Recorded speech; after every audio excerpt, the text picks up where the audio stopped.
muraho neza. Nanone nanze kubatindira, twajya ku gice cyacu cya kabiri cy'ubumenyi ukeneye kugira ngo utangire ubworozi, cyangwa se niba usanzwe uri umworozi kugira ngo bugomeze bugira aho bukugeza, buguteza imbere. Kuko ubworozi bw'amatungo magufi yano twita ko ari ay'inkwavu burya burimo ibanga rikomeye cyane ry'uburyo watera imbere mu buryo bukomeye cyane. So nahawe rero gutega amatwi, uko nicyo cyonyine cyatuma ubumenyi bwose ubumenya kugira ngo uzabubyaze umusaruro. Tudatinze rero, reka dukomeze n'igice cyacu cya kabiri. Nanone utibagiwe gukanda subscribe, cyangwa niba waramaze kuyikanda like ni ingenzi, na comment inyereka ko turi kumwe. Ibyo bizafasha kugira ngo n'abandi bantu babone iyi video, kugira ngo bakuremo nabo ubumenyi ibagirire akamaro ngamba.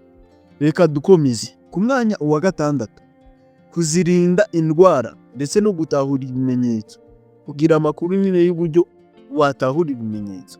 So gusira byose tuzabisanga ahangaha kuri channel yacu ya VIYU Rabbit Farm. Menya ko wakanze subscribe, like na comment nyine nyereke ko turi kumwe. Niba bundi turi kumwe neza 5 kuri 5, iri jambo andikaho 6 muri comment. Reka tukomeze. Menya ibimenyetso by'inkwavu. Menya ko itararya, ari kunanuka, ifite ndetse amacandwe cyangwa uruhu rushishuka. Gira ubushobozi bwo gusaba ubufasha bw'umuganga w'amatungo igihe cyose bibaye ngombwa ko ubonye ibimenyetso nyine ko inkwavu zawe zitameze neza. Ikintu cya 7, kororoka kw'inkwavu. Irundi rurimi rw'abazungu reproduction, uburyo nyine zibangurirwa. Inkwavu zishobora kubyara buri mezi 2. Ukwezi kumwe birumvikana nuko kubyara, ukundi kurera birumvikana, ni gutyo babara ayo mezi 2. Menya igihe cyo guteranya ingabo n'ingore, ubwo ni ukubangurira.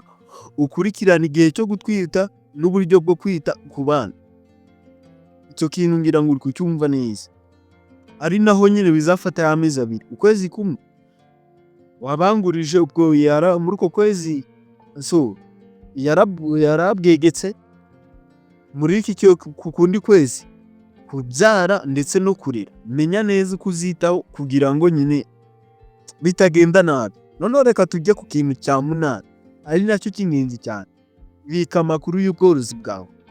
Ujye kugira ahantu wandika umubare w'inkwavu ufite, igihe zabyaye, igihe zariye, n'ibyo zariye, aho wakuye ibiryo n'igiciro cyabyo. Bizagufasha kubara inyungu, kumenya aho wagize ibibazo no gutegura hazaza ku bworozi bwawe.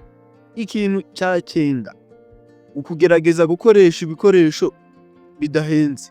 Menya gukora cyangwa gutunganya cage yoroheje. So ndetse n'ibindi bintu nyine ubona byakenerwa ariko bigerageje koroshya, ibyo bizagufasha nyine so kugira inyungu, kanyine bigufashe gutakaza amafaranga makeya cyane.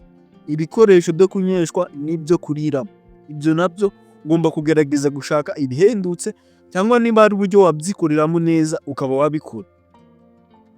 Ukamenya ko inkwavu zikenera n'ibyumba byo kubyariramo. Mu bintu wakoze mu cyumba wakoze cy'inkwavu yo kubyara, shyiramo n'akandi ahantu aho inkwavu zizabyariye. Icyo kintu nacyo gerageza ushake uburyo nyine wakoresha ikintu cyoroheje kugira ngo bigende neza. Bishaka gufasha guhendurwa n'ibyo utakaza, bityo umusaruro wawe uziyongera. Ikindi nasoreza cyacu, kwiga no gukomeza kwihugura. Sura abandi borozi borora aho bikunda, reba amahugurwa cyangwa ukurikira amashusho kuri YouTube yacu ya VIYU Rabbit Farm by'umwihariko, kuko hano byose birahavugirwa. Wabaza ikibazo aho muri comment, ndetse ugakurikirana n'andi masomo mashya aho uraboneka. Ntugahagarike kwiga kuko ni ikintu cy'ingenzi cyane, kuko aha bizagufasha kumenya uko inkwavu zawe zizororoka neza aho zagize ikibazo.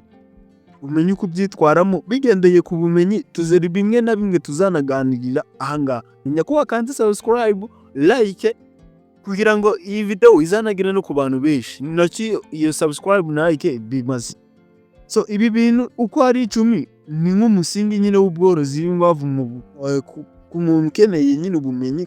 Ni ibintu byiza cyane ushaka kugera ku iterambere rirambye mu by'ubworozi bwawe bw'inkwavu. So ahandi nawe wabyigira nahangaha ugomba nyine kunyereka ko turi kumwe, ukanda comment, wandika comment, subscribe iyo birangije gukorwa, so tugakomeza tuganira twingurana ubumenyi ku by'ubworozi, kuko nanjye nicyo kisate mbarizwamo. Tugomba kwiga buri munsi kuko twibagirwa buri munsi.